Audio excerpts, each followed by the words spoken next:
We wish that you would acknowledge that reality, because frankly it's misleading to say that we are, quote, keeping the cuts away from the classroom without acknowledging how deep the cuts in the local school budgets actually are.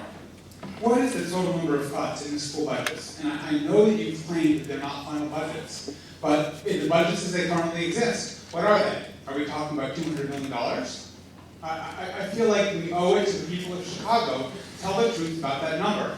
That is to say, you will hear over the course of today testimony after testimony, whether it's from Whitney Young, or from Kennedy, or from Kelly, etc., about how they're looking at facing tens or dozens or one or two layoffs of critical educational personnel. And we'd like to know what that picture actually looks like. And that becomes a precondition for talking. Barbara Bennett just got done saying, you know, we have to look at cutting pensions.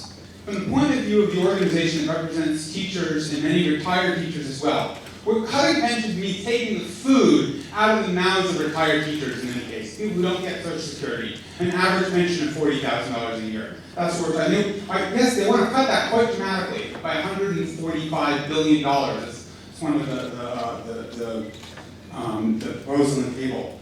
But before we can even think about that, we need revenue for our schools and resources for our schools. And we want to know, will the board join us to demand a fair income tax out of Springfield?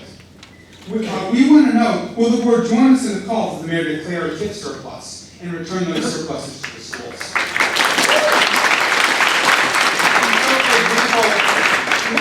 Two tips recently just got extended by a dozen years, the Michigan Cernak TIF and the Madison TIF.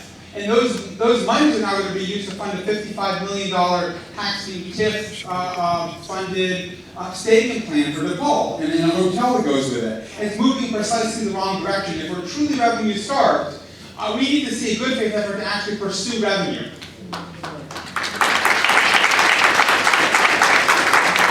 Finally, help us structure the Bank of America, Blue Capital, and other banks to return the windfall that they've made on interest rate swaps over the last 4 or 5 years. It is imperative for us to pursue revenue in a situation where we're seeing steep and draconian budget cuts that'll hurt kids in the local schools.